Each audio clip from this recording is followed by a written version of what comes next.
I hear a lot of stories, and maybe you do too, about people who inherit money and suddenly their long-lost family pops up out of the woodwork. It sounds like something out of a bad movie, right? But for me, it was real life. It was my life. My name is Brigitte, and at 27, I never expected my biggest fight to be against the two people who should have loved me unconditionally. I'm talking about my biological parents, Jax and Dee. They left me when I was 7 years old, essentially dumping my sister and me on my grandparents' doorstep. And now, 2 decades later, they thought they could just waltz back in to claim a piece of the $15 million estate my grandparents, Hal and Marge, left to me. It sounds like a fairy tale gone wrong, but trust me, the ending is all about finding your own strength. Let me take you back to the beginning, because you have to understand the chaos I came from to understand the peace my grandparents gave me. My earliest memories aren't of birthday parties or bedtime stories. They are dominated by smells, the stale, metallic scent of cheap alcohol mixed with something acrid I later understood was far worse, and the sound of shouting. Our small, shabby apartment in Trenton, New Jersey, was less a home and more a transient stopping point for my parents. My father, Jax, was supposed to be a construction manager, but he spent more time in bars than on building sites. My mother, Dee, chased dreams of being an actress or a model, dreams that led to late nights, strange men, and crushing, days-long depressions that left us starving for attention, and sometimes just plain starving. I was 4, maybe 5, when the instability became my normal. My older sister, Allie, was my tiny, fierce protector. She was 10, but she carried the weight of a 50-year-old. Allie taught me the code words. Mom and Dad are having a bad day meant they were using substances, and we needed to be invisible. We'd cram ourselves into the linen closet of our shared bedroom, playing silent games with dolls cut out of crumpled magazines. Allie always made sure I ate the slightly larger portion of whatever meager meal we scrounged. She was my covenant long before I understood what that word meant. The fighting that day, the day everything changed, was louder than usual. I remember the word Tony and the phrase, "you owe him." It was about debt, always about debt. Jax had lost another job. Dee was hysterical. Then silence. A heavy, suffocating silence. Dee appeared in the doorway of our room. Her face stretched into a smile that didn't reach her eyes. It was that unsettling, too wide cheerfulness that always signaled something bad was coming. "Girls," she trilled, clapping her hands once. "We're going on a little adventure. You get to go stay with Grandma and Grandpa for a whole week while we sort out some adult things." Adventure. That word. Even as a 7-year-old, I knew it was a lie. We barely knew Hal and Marge. They lived in a beautiful, imposing colonial house in Connecticut, an hour away, and our few visits were tense. Jax and Hal always argued in hushed, angry tones. I later learned Hal, a self-made man who built a successful chain of specialty hardware stores, fiercely disapproved of his son's choices, especially marrying Dee and the chaotic life they had chosen. They packed one small duffel bag for each of us, a cruel gesture of temporary displacement. Dee kissed my forehead with a quick, dry peck and promised, "Just 1 week, sweetheart. We'll be back for you." I, the naive 7-year-old, believed her. I clung to that promise like a life raft. But Allie, the decade-old veteran of their lives, she knew better. As we sat in the stiff, pristine living room of the Sullivan home, surrounded by expensive, unfamiliar silence, Allie's eyes were fixed on the front door, hard and knowing. I didn't realize it then, but she was already preparing to leave too. I was about to be abandoned not just once, but twice. That first night, sleeping in a room designed for guests, perfect, sterile, and quiet. I missed the familiar stench and the noise of the fighting, because at least that chaos was theirs. This new perfect silence was terrifyingly alien, and I didn't know yet that the single week they promised would turn into 20 years. The realization that they weren't coming back was slow, agonizing. A week turned into 2. Then the phone numbers were disconnected. Hal and Marge made calls, handled things quietly, and then a social worker came. It was clinical. They had left the state, destination unknown. My grandparents, with a weary sigh that spoke volumes about their long-held expectations, immediately began the process for temporary guardianship. The clock had run out, and adventure was a lie. It was during that initial court phase that Allie dropped her own bombshell. She was 10, barely out of childhood herself, but she had a steely resolve I've rarely seen since. "I'm not staying," she announced. "I'm going to live with Jessica." Jessica was her best friend from the old neighborhood in Trenton, and apparently Jessica's parents, seeing the writing on the wall, had agreed to take her in. The social worker argued, the lawyers fussed, but Allie was unyielding. She looked at me, her little sister, and I saw the devastation in her eyes, a mirror of my own, but she didn't waver. She needed a clean break, a complete separation from the wreckage of our parents' world. And sadly, that included me, the last remaining piece of that chaos. I was heartbroken, a second, deeper betrayal that solidified my fear of being truly alone. I cried for days, confused about why my sister would abandon me when we finally had security. I begged her, silent tears streaming as I held onto her hand, to stay with me, to share this safe haven. Allie's only response was to pull her hand away, gently but with finality. "I can't, Bridget. I can't live in another nice house. I just need away." It took years of therapy and growth to understand that Allie had chosen self-preservation over family obligation. She couldn't bear another structured family environment, even a loving one. She had to build her life from scratch, unburdened. It was a choice born of trauma, but at 7, it felt like I was the last piece of debris floating in the ocean. Hal and Marge watched this second abandonment with quiet dignity.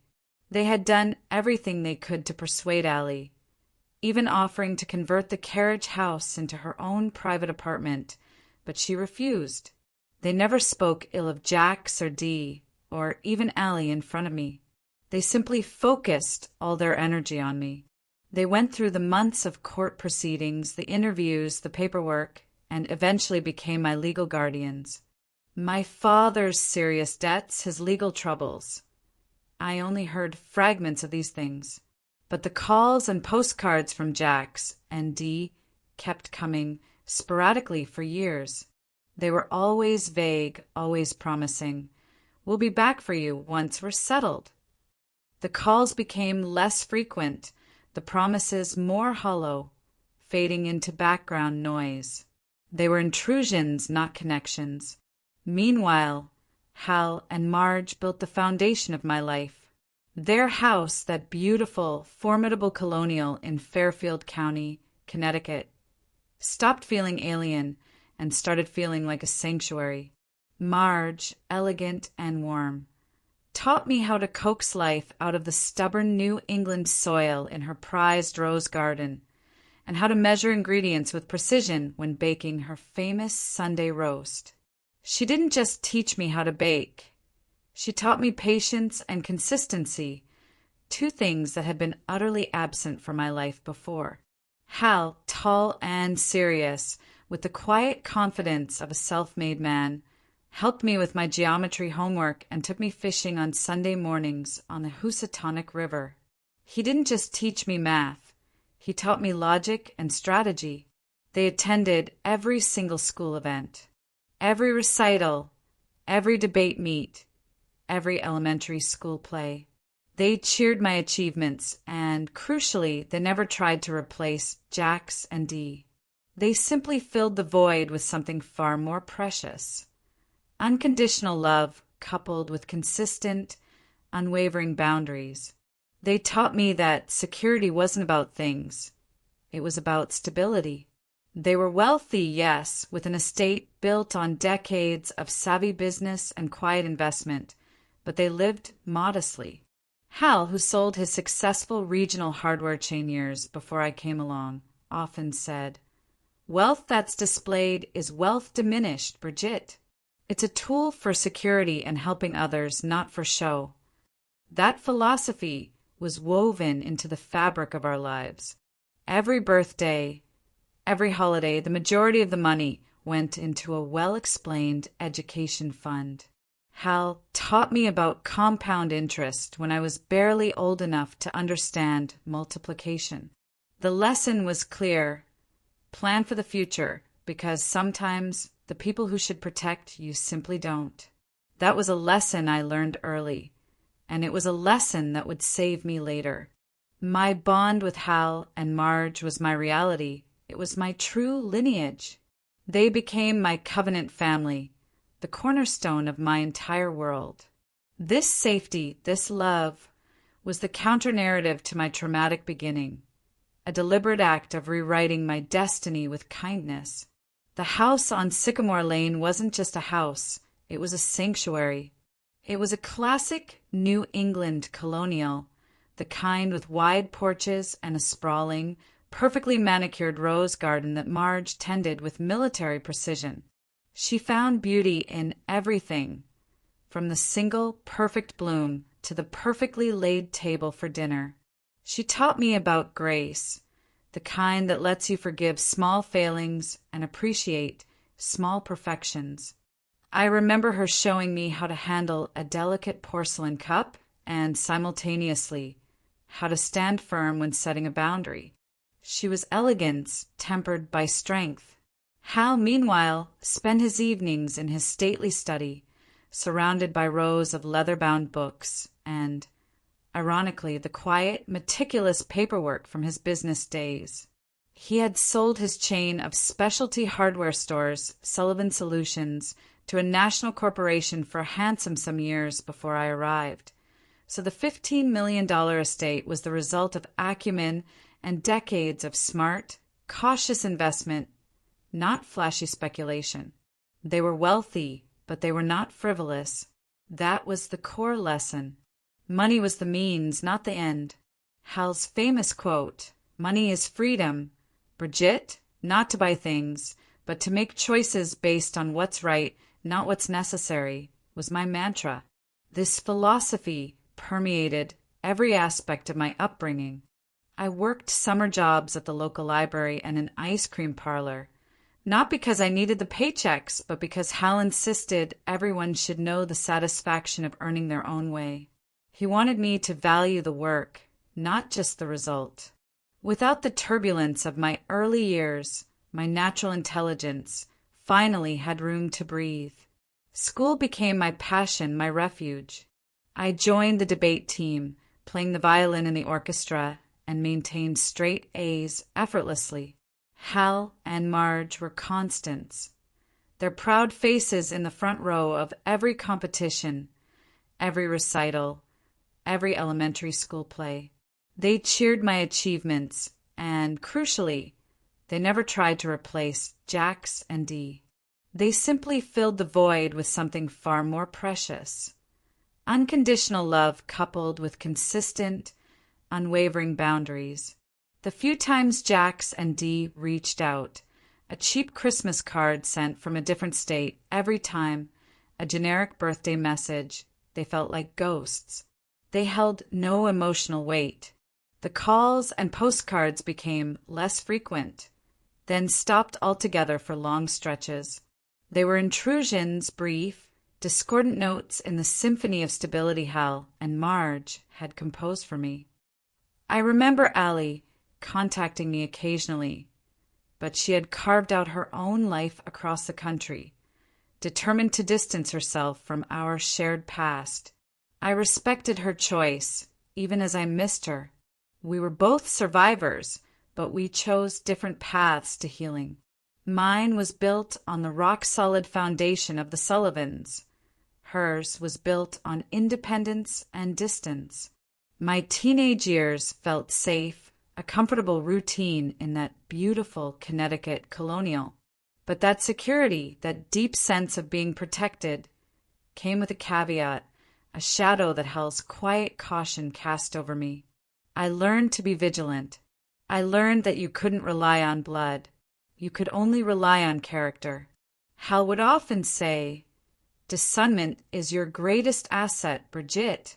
Always trust your instincts." I didn't know how crucial that advice would be until the life they built for me began to face its greatest challenges, and I had to put all those lessons into practice to protect everything they had ever given me. I was never a victim. I was simply a student learning from the best two people on earth.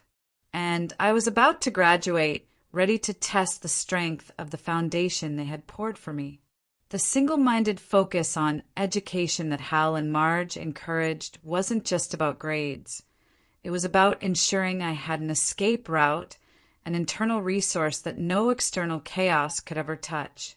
This focus led me to excel in the most logical and structured fields. I found refuge in the certainty of mathematics and the predictable, rigid frameworks of law. I learned the rules of debate, not just to win arguments, but to understand how to build an unassailable case for my own life. I realized early on that true control, comes from competence and knowledge, not from shouting or manipulation. And the Sullivans had given me all the tools I needed to become dangerously competent. They were preparing me in their quiet way for a fight they knew was inevitable. They were giving me the kind of armor that money can't buy, the kind woven from love and hard truth. When college application season arrived, Hal and Marge encouraged me to aim high. I pored over my options, eventually accepting an offer from a prestigious Ivy League school to study finance, with a crucial minor in legal studies. That minor was Hal's subtle insistence.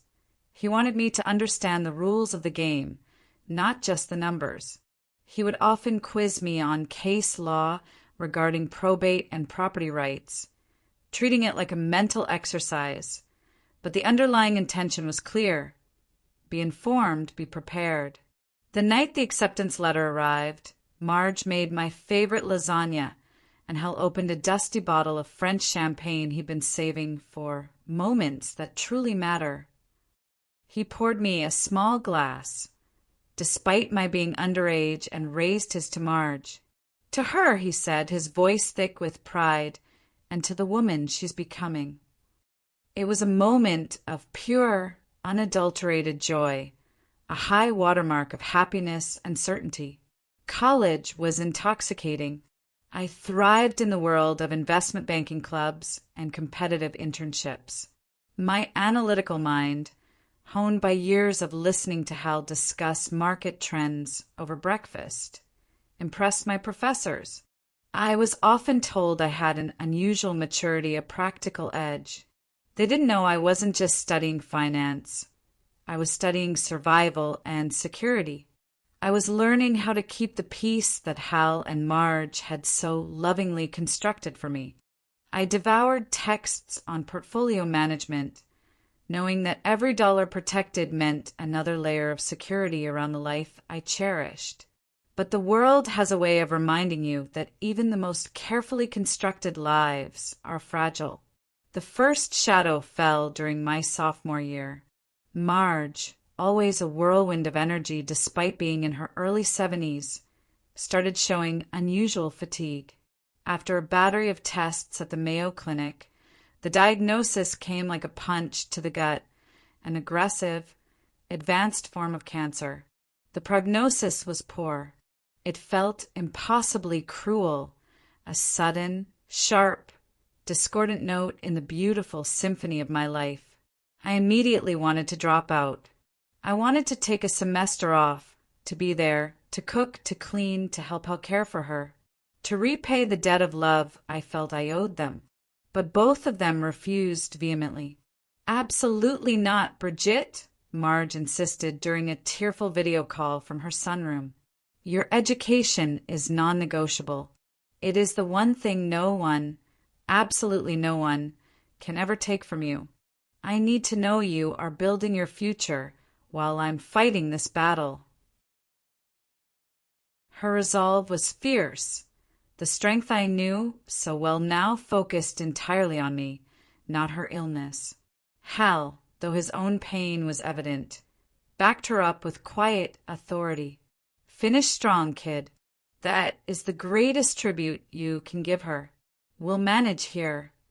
So I compromised. I kept my classes but came home every single weekend. The 3-hour bus ride each way became my mobile study hall. I would arrive Friday afternoon and spend every precious hour with Marge, holding her hand, reading to her, helping Hal with her increasingly complex medical regimen. I learned more about palliative care and medical finance in those months than any textbook could teach me. Watching my elegant, vibrant grandmother diminish was excruciating. But Marge, being Marge, faced her illness with the same unflinching grace she brought to her rose garden. She never complained. During one of our last lucid conversations, as the New England spring bloomed around us, she reached for my hand. "Life doesn't always give us what we want, my sweet girl," she whispered, her voice frail. "But it always gives us chances to show who we are. Promise me you will complete your degree. And promise me, always, to protect yourself while keeping your heart open." I promised. I promised her everything. It was a vow to live with her values, not just by her rules.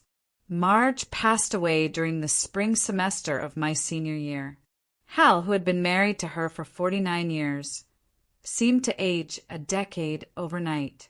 His energy, his quiet strength, seemed to drain away with her last breath. I spent that summer at home, helping him organize her affairs, trying to be the companion and anchor he had always been for me during the terrible months of his initial grief. I saw the hollowness in his eyes, the chair across the dinner table forever empty. I started cooking Marge's famous recipes, trying to fill the house with a ghost of her warmth. Despite his personal devastation, Hal was insistent I had to return for my final year. "Margaret would haunt me. Bridget, if I let your education suffer," he managed to joke, though the smile was sad and quickly faded. We set up weekly video calls, and I came home monthly. It was during these visits that I began to notice Hal's own health declining. The doctor called it stress cardiomyopathy, a heart weakened by grief. But I knew the truth. He was dying of a broken heart. He had lost his life's anchor, and the effort of remaining was simply too much. I found myself checking his pulse and his medication schedule with the same meticulous attention I once paid to my investment portfolio models. Through all this, through the funeral, the illness, the heartbreaking final months, Jax and Dee remained conspicuously absent. Not a single condolence card, not a phone call. The silence was not just a lack of presence. It was a loud, definitive statement. Allie sent flowers but couldn't attend the funeral due to a work commitment in Arizona, which, even then, struck me as brittle and cold. The contrast was stark, cruel, and ultimately defining. The two people who should have cared were silent. The two people who had actually raised me were the only ones who mattered. My bond with Hal was stronger than ever. It was a bond forged in shared grief and mutual devotion. I graduated with honors in finance. Hal, frail but beaming, flew down to Philadelphia for the ceremony. As I crossed the stage, I saw him, perched slightly unsteadily in the front row, his face the picture of pride. He had to be helped to his seat. but his eyes never left me. "Your grandmother would be so proud," he whispered when I found him afterward, gripping my hand tight. "You were the daughter of our hearts, Brigitte."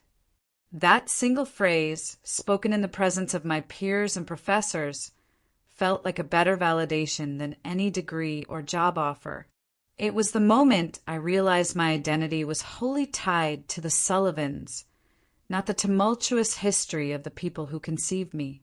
2 weeks later, back in the quiet, too-large colonial on Sycamore Lane, Hal called me into his study. He sat in his leather chair, the late afternoon light catching the dust motes dancing in the air. This was where I had done my math homework, where I had learned about stocks and bonds. This was where the serious conversations happened. And this was the most serious of all. "I've made provisions for you, Brigitte," he said, his voice surprisingly steady. "Marge and I always intended for everything to pass to you. You're our granddaughter in every way that matters." He looked me in the eye, and the look was weighted with both love and concern.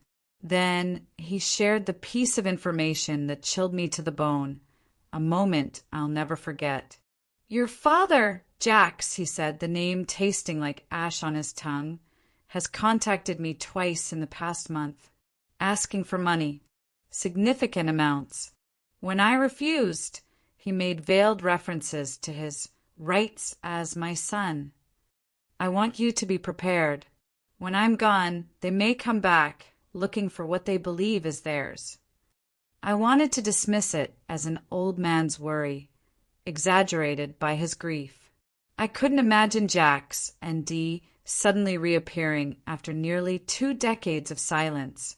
But Hal, as always, proved wiser than I was ready to acknowledge. He told me to keep my defenses up, to trust no one, and above all, to protect the legacy of love and stability he and Marge had built for me. And in the months that followed, as his health faded, I began to realize just how prophetic his warning truly was. The wolves, it seemed, were circling the estate. Hal's foresight was not paranoia. It was the ultimate act of paternal love. The rapid decline of Hal's health in the months following my graduation was heartbreaking, but it was also a masterclass in the quiet dignity of a life well lived. What began as fatigue progressed to congestive heart failure. I immediately deferred the prestigious job offer I had secured and moved back into my childhood bedroom. Our roles were completely reversed. I was the caregiver, now the anchor. I managed his medications, coordinated with the home health nurses, and sat with him during the long, quiet afternoons. He drifted between moments of gentle confusion and sharp, focused lucidity. It was emotionally taxing, but every single act of care felt like a repayment of a debt of love, a final act of devotion to the man who saved me. It was during these clear moments that Hal doubled down on my financial education, but with a new, urgent edge. "People show their true nature when money is involved, Brigitte," he told me one evening, as I helped him review some investment documents. "Even family, perhaps especially family."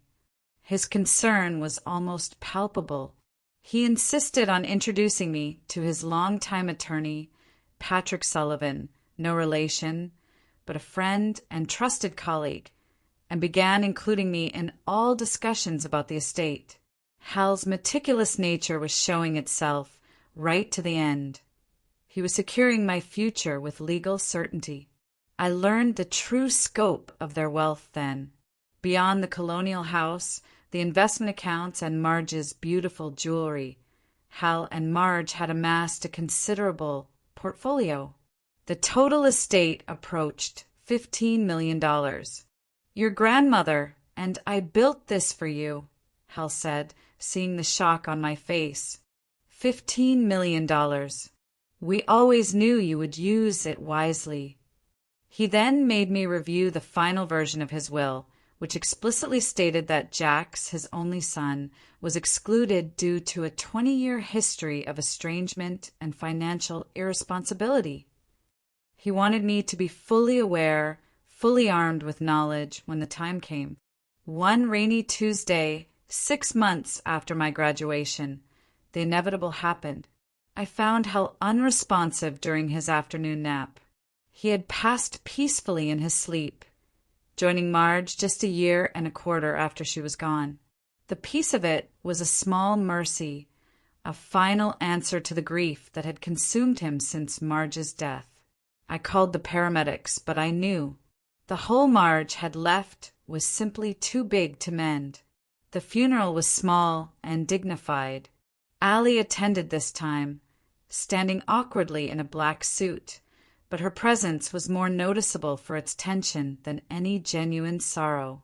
Jax and Dee did not appear, though I later learned they had called the funeral home, asking pointed questions about the value of the floral arrangements and the expense of the casket, but never making the trip. Their focus, even in death, was transactional.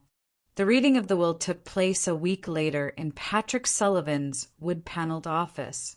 I sat there, the single beneficiary where family should have been. The terms were exactly as Hal had told me. I inherited everything. The house on Sycamore Lane, the investment accounts, the insurance policies, even Hal's valuable collection of rare coins and Marge's heirloom jewelry. After the reading, Patrick handed me a thick, sealed envelope. This was the moment of truth, the final, tangible proof of their love and their foresight. "Harold asked me to give you this privately," he explained, then quietly left the room. I tore open the letter. It was written in Hal's familiar, steady hand. "My dearest Bridget, if you're reading this, I've joined Margaret, which brings me peace, even as I regret leaving you. You have been the greatest joy of our later years, and we couldn't be prouder of the woman you've become. The inheritance you've received comes with responsibility. You have the intelligence to manage it and the heart to use it well. But I must also warn you, your parents have significant debts and a history of financial mismanagement that continues to this day. I have reason to believe they may attempt to access these funds through you. Consider consulting with Patrick about establishing a trust, an irrevocable trust. It would protect you and honor our wishes for this legacy. Remember that money is only a tool. Your real inheritance is the strength and discernment we tried to nurture in you. Trust your instincts. They are excellent. All my love, Grandfather Hal." I sat there, tears streaming down my face, feeling a complex mix of immense gratitude and crushing loneliness. The weight of the $15 million inheritance felt overwhelming. But beneath that, Hal's chilling warning echoed my own deepest, unacknowledged fears. Jax and Dee, they were coming, and I needed to act fast before they even had a chance to knock on the door. Over the next 2 weeks, I threw myself into the logistics of this state with the intensity of a Wall Street trader. Grief was there, a dull ache beneath the surface, but it was overshadowed by Hal's final command. Trust your instincts. Protect yourself. I was focused, meticulous. I secured Hal's collection of rare coins in a corporate safe deposit box, ensuring they were untraceable by casual inquiry, and met with Patrick and the financial advisors he recommended. My background in finance allowed me to cut through the jargon and understand the portfolio immediately. I was already the guardian of their legacy, and I treated it with the respect it deserved. During this period of intense administrative focus, I received a surprising email. It was from Allie. After years of minimal, formal contact, mostly obligatory Christmas texts, she was suddenly reaching out. Her message mentioned hearing about family matters that need discussing, and suggested she visit soon. The wording was vague, almost corporate, But the timing, I won't lie, set off every internal alarm Hal had ever helped me install. It felt manufactured, suspicious. Why now? Why so formal? Acting on an instinct I couldn't ignore, I scheduled another urgent meeting with Patrick. My grandfather mentioned the possibility of establishing a trust. I began looking Patrick straight in the eye. An irrevocable one. I'd like to understand what that would involve, and why he was so insistent. Patrick explained the mechanics, detailing the benefits of an irrevocable trust. It would protect the assets from creditors and, crucially, from external claims. The language in your grandfather's letter, combined with your father's past, is what makes this necessary, Brigitte, Patrick noted, his voice low. Once established, the assets are technically no longer yours in the sense of a direct inheritance, but held in trust for your benefit. It's an iron curtain. Not even you wouldn't be able to simply liquidate everything, which can actually be beneficial in certain situations. Situations? I asked directly, my eyes narrowed, like if someone, say my biological father, were pressuring me for a large sum of money to cover $500,000 in debt. Patrick's slight tightening around the eyes confirmed everything. Exactly like that, Brigitte. It creates a legal shield against manipulation and future claims. Harold knew what he was doing. Before making the final decision, I asked Patrick to run a discreet, thorough inquiry into Jack's and Dee's current financial situation. I wanted data, not fear. I wanted discernment. I wanted to see the full hand they were holding before I decided how to play mine. The results came back 2 days later, and they were worse than I could have imagined. Jack's had declared bankruptcy 3 times in the last 15 years. They were buried under tax liens, defaulted loans, and a pending lawsuit from investors in a failed, vague business scheme involving cryptocurrency and questionable wellness products. Between them, they had accumulated debts approaching $600,000. They were financial liabilities waiting for a lifeline.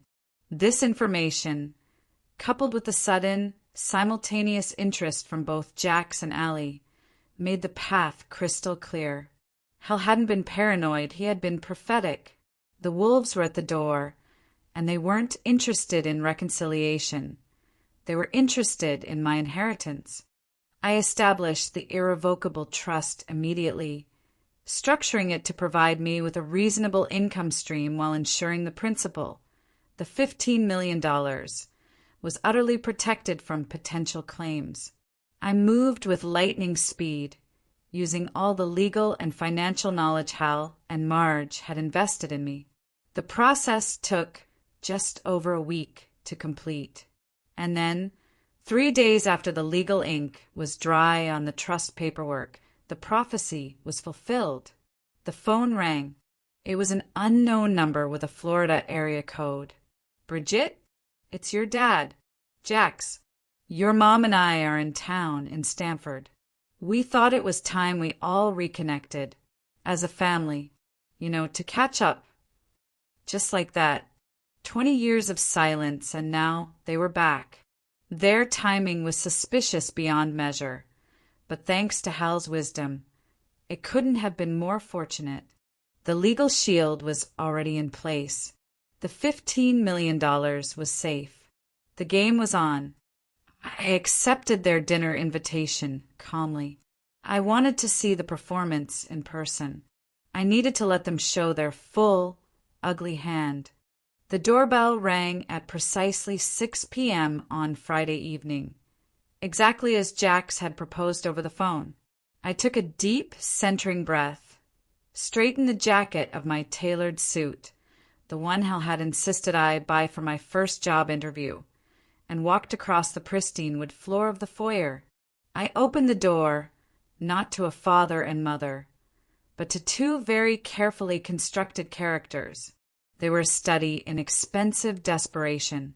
Jax, my father, had aged poorly.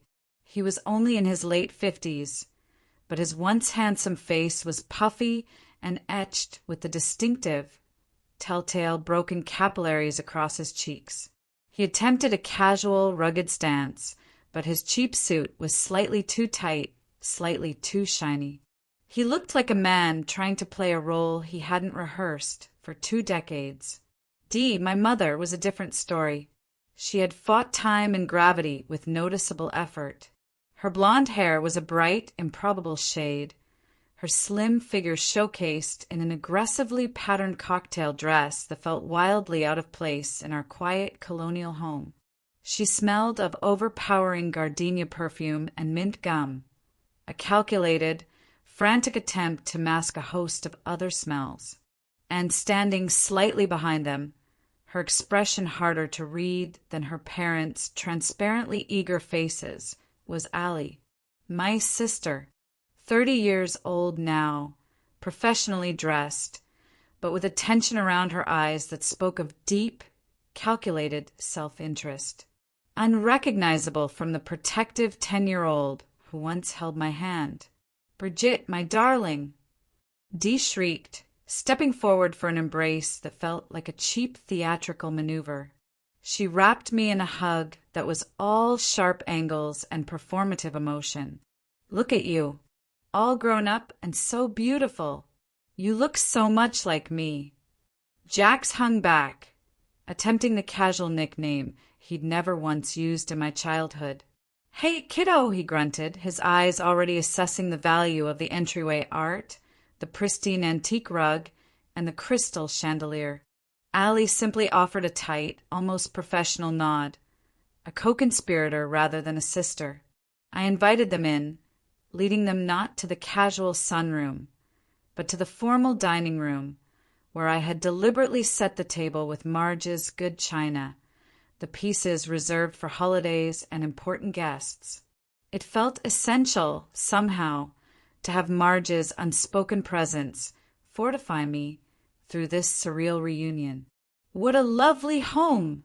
Dee gushed, her eyes darting from the antique buffet to the framed family photos. Harold and Margaret always did have impeccable taste.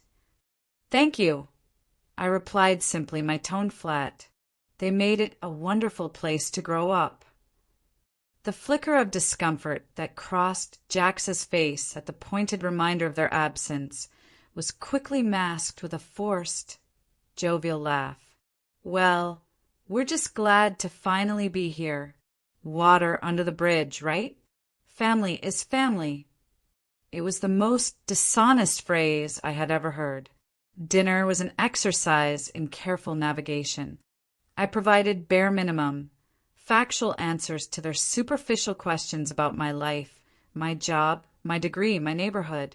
Dee dominated the conversation with dramatic flair, while Jax repeatedly steered the topics, with poor subtlety, toward financial matters. "So, I hear Hal did quite well with that hardware chain," Jax mentioned, slicing his roast beef with an unnecessary emphasis. "Always the businessman, wasn't he? Must have left quite the nest egg, for the family, I mean. We're talking millions, right?" "He was very successful, yes," I confirmed neutrally. "He always believed in careful investment and modest living." Allie, who had been mostly silent, suddenly interjected. "Dad, maybe dial it back a notch." Jax shot her an irritated glance, but recovered with a practiced laugh. "Just catching up, Ellie. A father can be interested in his daughter's financial situation, can't he?" The tension between them was barely concealed, a sign of their mutual desperation. Dee quickly jumped in, launching into a long, elaborate explanation of their current business venture, a vague wellness product scheme, sold through an MLM model, with grandiose profit projections. "We're just looking for some initial seed money, Bridget, to get over the startup hump," she concluded, her smile brighter than necessary. "It's going to be enormous, and you should be part of it." The pitch was nauseatingly obvious. After dinner, Jax insisted on a tour of the house, his interest particularly focused on Hal's study. I obliged, walking slowly, watching as he examined the room, his eyes lingering on the empty spaces where Hal's small collection of valuable vintage clocks and rare items had once been displayed. He wasn't looking at the room. He was looking at the inventory. "Where's Dad's coin collection?" he demanded abruptly, his voice dropping its cheerful tone. He was always going on about those rare coins of his, talked about them being worth a fortune in gold and silver. "In secure storage," I replied truthfully, my heart feeling cold. "I had them moved to a specialized vault immediately after the will reading, due to their value." He nodded, the disappointment poorly concealed, his lips tightening into a thin line. "Smart. Valuable things, those coins."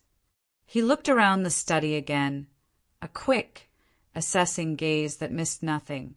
Back in the living room, Dee launched into a revised history of my childhood, a stunning fiction where they had made the heart-wrenching sacrifice of leaving me with Hal and Marge to give me advantages they couldn't provide, always intending to return. "We always kept track of you, sweetheart," she insisted, reaching across the coffee table to touch my hand. I allowed the contact, feeling nothing but a clinical curiosity at her performance. She recounted moments that simply never happened, inserting herself into my memories of school plays and vacations. We would call Marge every week just to check in, but she always insisted you were too busy with your activities. It was a lie designed to rewrite the truth of 20 years of silence. The evening continued with increasing hints about their temporary cash flow issues and Dee's need for unspecified, extensive medical bills for a mystery procedure. Allie remained silent, her expression unreadable, watching the performance like a producer observing a play. As they prepared to leave, Dee delivered the clearly planned approach, the ultimate hook. "We took a suite at the Riverside Hotel, but we're thinking of staying in town more permanently, to be close to you, of course. We have so much time to make up for. Maybe you could help us find a small house." "Well, that depends," Jax interjected, attempting a predatory smirk. "We're exploring some local business opportunities, big ones. Maybe you'd like to hear about them over lunch tomorrow? Just you and me, catching up on some father-daughter time. I could really use your finance brain." I agreed to lunch, more out of curiosity about their ultimate agenda than any desire for connection. I needed them to show their full hand. I needed the evidence of their intent to be undeniable. As soon as the door closed behind them, I sank into Marge's favorite armchair, processing the surreal evening. Their timing, their sudden, aggressive interest, their thinly veiled financial inquiries, all of it confirmed Hal's final, urgent warning. They weren't back for family. They were back for the fortune. And I knew exactly what my next move had to be, letting them continue their charade while I waited for the final, devastating piece of evidence. I had to see how low they were willing to sink. I maintained the superficial contact for the next few days. I went to lunch with Jax, deflecting his increasingly direct questions about my inheritance with vague professional jargon. "The portfolio is currently highly diversified and secured within a complex multi-state holding structure, Dad. It's tied up in irrevocable tax structures." He looked completely lost, his eyes glazing over with complex terms he didn't understand. I even endured a shopping trip with Dee, who repeatedly suggested items we could put on your card, darling, her facade of maternal warmth cracking under the pressure of denied access. Allie tried her own sophisticated approach, suggesting we start a family investment fund together, a clear, transparent attempt to gain signature authority. I smiled, nodded, and told her I'd run it by my firm's legal counsel. Their frustration grew visibly with each passing day.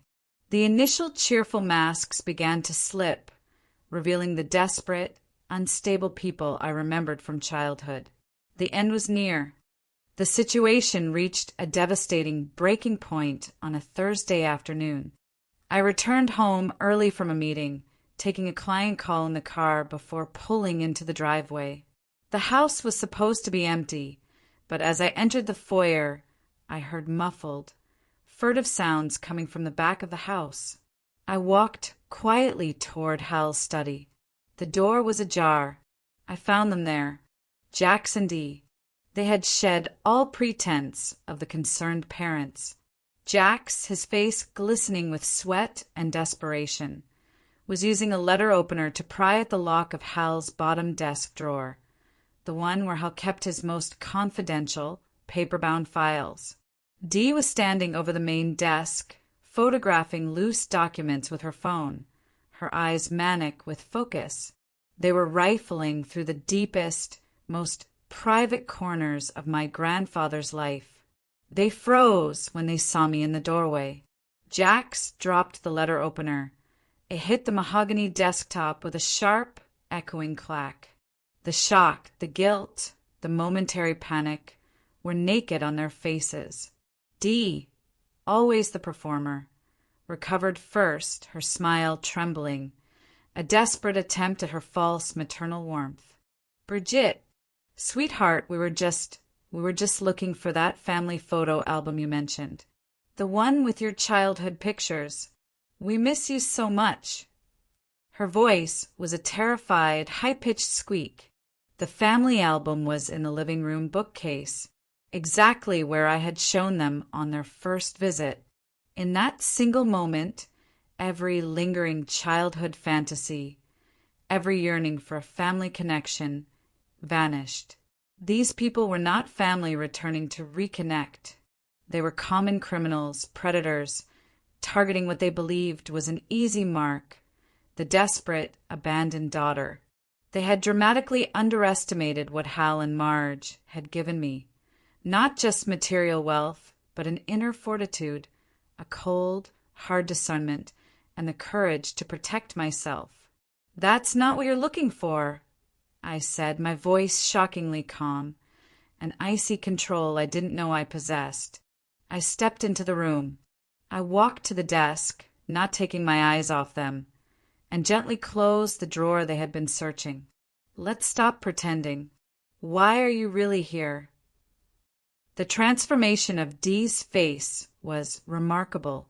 The artificial warmth drained away, replaced by the chilling, calculating anger I remembered from 2 decades ago. The mother I knew from my childhood chaos had returned. It was a terrifying sight, but this time I wasn't 7. I was 27, standing on my own ground. How can you ask that, Brigitte? Her voice quivered, eyes welling up with tears that looked almost genuine. We're here because you're our daughter. We've missed so much of your life. 20 years, I stated flatly, crossing my arms over my chest. You missed 20 years by choice. And now you show up exactly 1 month after grandfather's obituary appeared in the National Post. The timing is exquisite, Mother. Jax abandoned pretense, faster than Dee. His face was turning a mottled red. Look, Brigitte, families are complicated. We made mistakes, sure. But blood is blood. And whatever issues we had with my parents shouldn't affect your relationship with us. You abandoned me when I was 7 years old, I reminded him, my voice still dangerously level. We left you with loving grandparents in a $15 million mansion, he countered, his voice rising, an edge of genuine entitlement creeping in. Some kids would call that winning the lottery. We were making a sacrifice for your future.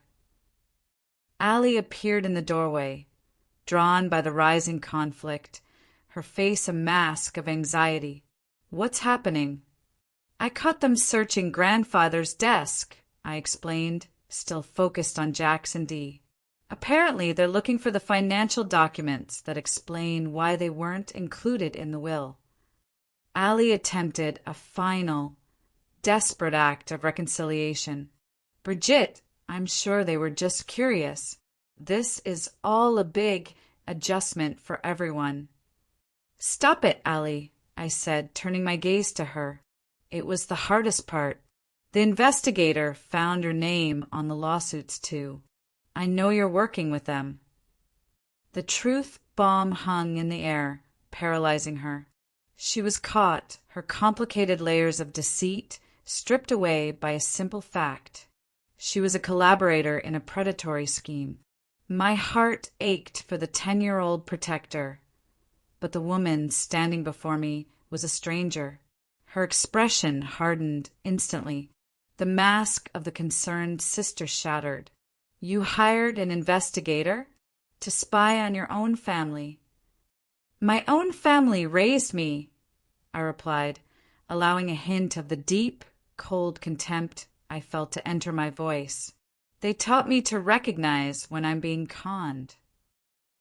Jax, seeing his daughter turn against his ally, decided to change tactics again, moving from flimsy conciliation to pure, brute aggression.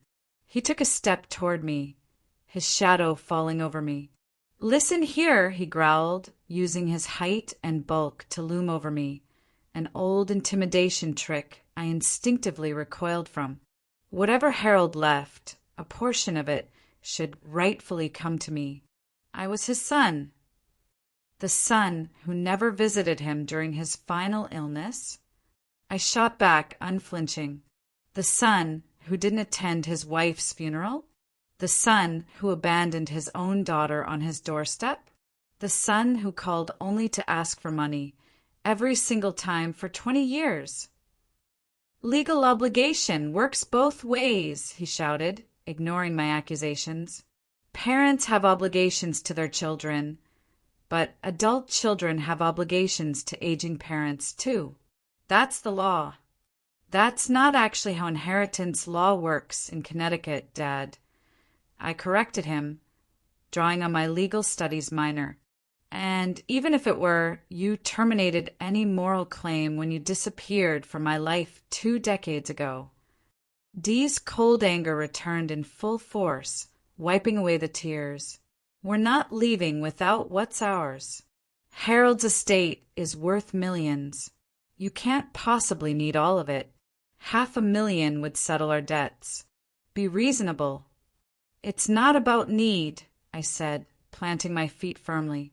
It's about respecting my grandparents' wishes. They specifically didn't want you to have access to their money because they knew you would blow it and then come back for more. Because they poisoned you against us. Jax roared, his face now truly flushed. They never spoke ill of you, I countered truthfully. They didn't need to. Your absence spoke volumes. Ali stepped closer, her expression reminding me chillingly of Dee's calculation. Be reasonable, Brigitte. We're talking about sharing, not taking everything. A family partnership. We can put up the money as equity in the wellness venture. What exactly have you done to earn a partnership, Ali? I asked her directly. You chose to leave, too, when you had a safe place to stay. And you chose, as an adult, to help them target grieving families. The investigator found everything. The obituary monitoring, the lawsuits, the settlements. How many vulnerable people have you approached after they lost someone? The truth was a weapon, and I used it without apology. A telling, total silence followed this revelation. Jax recovered first, his strategy shifting one last time to the nuclear option, the veiled legal threat. He stepped closer again, lowering his voice into a dangerous, confident whisper. You listen to me. We can do this the easy way or the hard way. The easy way is you share what Harold left you. The hard way involves lawyers, court battles, and dragging your grandparents' names through very public, very messy mud. What are you suggesting? I asked, forcing myself not to step back. Harold wasn't always mentally sharp toward the end, was he? Jack smirked, hitting a cold nerve. Grief after losing Margaret. His advanced age. It wouldn't be hard to suggest he wasn't competent when he made that will, or that you, living in his house, might have exerted undue influence. The threat was clear. They were threatening perjury, threatening to destroy the memory of the only two people who had ever cared for me, just to get their hands on the cash. The irony was a bitter, searing poison. The people who had abandoned me were now claiming I had manipulated the people who saved me. You'd perjure yourselves in court, I stated, a statement of fact, not a question. We wouldn't see it that way, Dee interjected smoothly. Memory is subjective, especially about family dynamics. If this goes to court, it could get very messy and expensive. Is that really how you want to honor Harold and Margaret? With a public legal battle? We can make sure the whole world knows about the vulnerable old man and his live-in caretaker granddaughter. I looked at the three people in the room, my closest blood relations, and felt nothing but a profound, distant pity. They had no idea that their threats were empty, that the $15 million inheritance was already secured in an irrevocable trust designed specifically to withstand such challenges. They were shooting blanks, but more importantly, they had fundamentally misjudged me. They assumed my yearning for family would make me vulnerable. They were wrong. Hal and Marge had not only given me a legacy to protect, they had given me the strength to protect it. I think it's time for you to leave, I said quietly. Jax's expression darkened further. We're not going anywhere until we come to an understanding about our share. Your share is nothing, I stated firmly. That was grandfather's decision, not mine. Now, you ungrateful little, he took an aggressive step toward me, his hand raised. Don't, I warned, pulling out my phone. The security system is recording everything in this room, and I will not hesitate to call the police. The motion was a gamble, but Jax hesitated, visibly calculating the risk of an arrest in a town where his father's name still commanded respect. Dee quickly grabbed his arm, her eyes darting to the discreet security camera in the corner that they hadn't noticed before. Jackson, don't. It's not worth it. She turned to me, composure recovered, but with visible hatred now burning in her eyes. This isn't over, Brigitte. Family has rights. You forfeited those rights 20 years ago, I replied. Now please leave before I have you removed. They finally retreated, but not without parting shots. We'll see you in court, kid. Jax snarled as they backed their rental car out of the driveway. You think you've won, but this is just beginning. The world will know what you really are. As they drove away, I sank onto the front steps of the house, my home now. I finally allowed myself to feel the full, crushing weight of what had just happened. The family I had once longed for had revealed themselves as predators, not protectors. The closure I might have hoped for had instead opened a new, aching wound. But beneath the pain was something deep and unexpected, a fierce, cleansing relief. The confrontation had freed me from any lingering childhood fantasies of reconciliation. I could finally put to rest the little girl who had waited by the window for parents who never returned. Hal was right. My true inheritance wasn't just money. It was the strength and discernment to protect myself. Today, I had honored that legacy. True to their threat, Jax and Dee filed a lawsuit contesting Hal's will the following week. The legal documents were a carbon copy of Jax's intimidation strategy in the study. They alleged everything. That Hal had been mentally incompetent when making his will, that I had isolated him from his loving son, and that I had exerted undue influence over a vulnerable elderly man. I brought the court summons to Patrick Sullivan. He was utterly unsurprised. "We anticipated this, Bridget," he said, reviewing the documents with grim professionalism.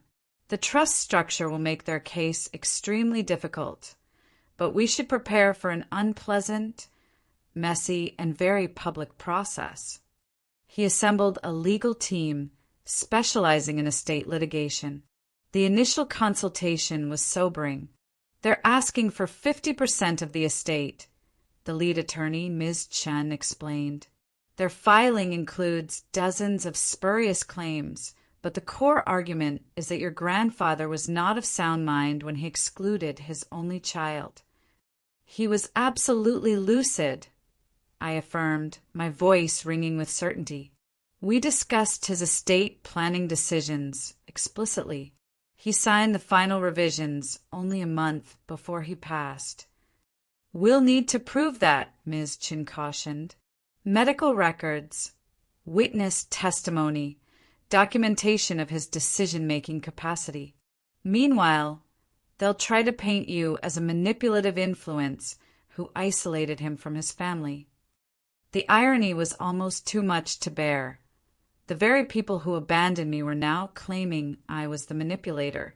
The discovery phase began, demanding I provide volumes of documentation about my grandparents' lives, finances, and my relationship with them. It felt like a post-mortem violation of the people who had protected me. Jack's and Dee's legal team, slick and aggressive, demanded access to Hal and Marge's medical records, financial statements, and personal correspondence. Each request felt like an invasion, a cruel digging up of the past. Patrick assured me we were providing only what was legally required, but the process still left me feeling exposed and vulnerable. The stress began to take a serious toll. The nightmares of my childhood returned, fragments of memories. The strange smells, the shouting, the feeling of Allie's hand slipping from mine as she chose to leave. I would wake up gasping, my heart hammering, unable to fall back asleep. At Patrick's suggestion, I began seeing Dr. Laurenchin, a therapist specializing in family trauma. Our sessions quickly became the one anchor I had in the stormy sea of litigation. "What you're experiencing is complex grief, Bridget," Dr. Chin explained gently during one session. "You're mourning your grandparents, while simultaneously confronting the renewed, public betrayal by your parents and sister. That's an extraordinary emotional burden. You are fighting for your stability, for your very sense of self." She helped me develop coping strategies, daily meditation, journaling, and crucially, setting firm boundaries around the litigation itself. Meanwhile, the legal process ground forward, slowly and methodically. Depositions were scheduled. Mine came first. For 6 grueling hours, I sat across from Jack's and Dee's attorney, answering questions designed to make me appear calculating and mercenary. He tried repeatedly to trip me up about conversations with Hal, suggesting I had planted the idea of disinheritance. "Isn't it true that you resented your father's claim to your grandparents' estate?" he asked with feigned sympathy. "I never thought of it as anyone's claim," I replied truthfully, channeling Hal's steady philosophy. "My grandparents earned their money, and they had the right to determine what happened to it. The money was simply an extension of their love and their values." Then came Jack's and Dee's depositions. I sat silently as they constructed an elaborate, breathtaking fiction about their attempts to reconnect. Phone calls never made, visits never attempted, a deep, abiding desire for family reconciliation that had never existed. Dee wept dramatically, claiming, "We just wanted to be part of Bridget's life again."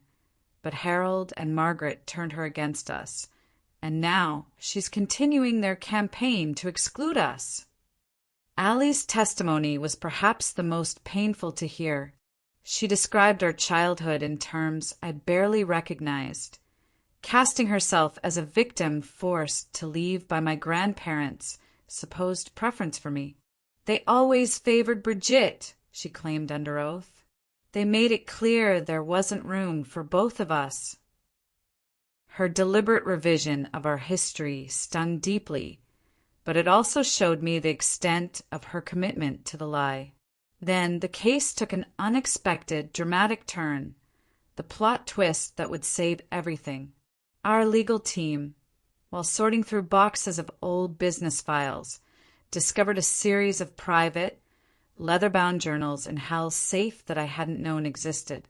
He had maintained a meticulous, clinical record of every single attempted contact with Jax over 20 years. The journals included dates of unanswered calls, copies of returned letters, and specific notes about Jax's rare communications, all of which involved immediate, urgent requests for money. One entry, dated when I was 16, read, "Jackson called today. No questions about Brigitte's well-being or academic achievements.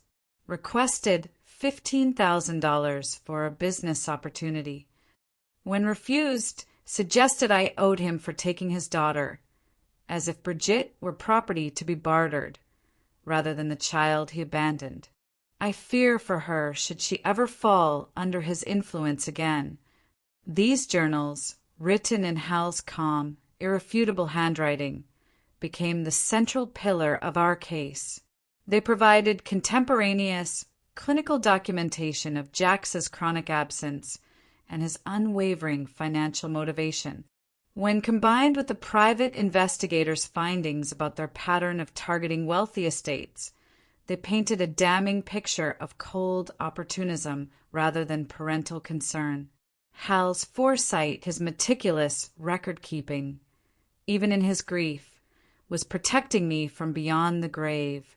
The decisive moment came during expert testimony. We presented 3 separate medical professionals who had evaluated Hal in his final months, all confirming his mental competence. Our financial experts detailed the careful planning that had gone into the irrevocable trust structure, demonstrating it wasn't a hasty decision, but part of a long-term strategy. Most devastatingly, we had testimony from former neighbors and my elementary school teachers, who described the neglect I had experienced before moving to the Sullivans. These neutral third parties effectively countered the parents' narrative of temporary, loving separation. The final arguments came 4 months after the suit was filed. Jax and Dee's attorney emphasized family obligation and natural succession, arguing that disinheriting a child violated social norms.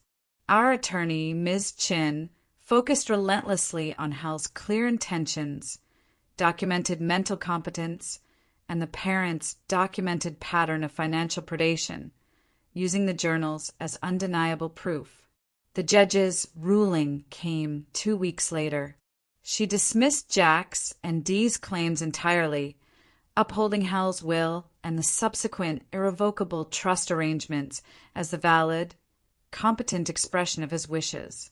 In her written opinion, she specifically cited the parents' transparent financial motivations and the clear, documented pattern of estrangement as key factors in her decision.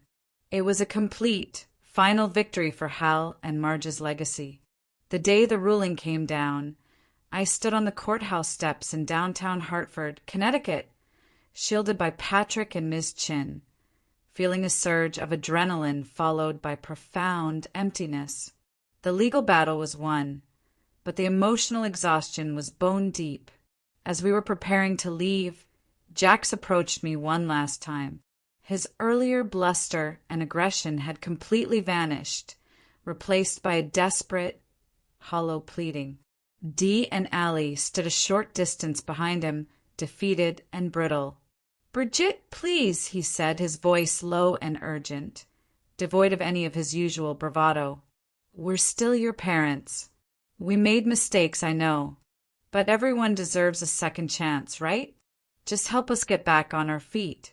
A small portion of the inheritance, even just 500,000, it would change our lives. I looked at him, really looked at him.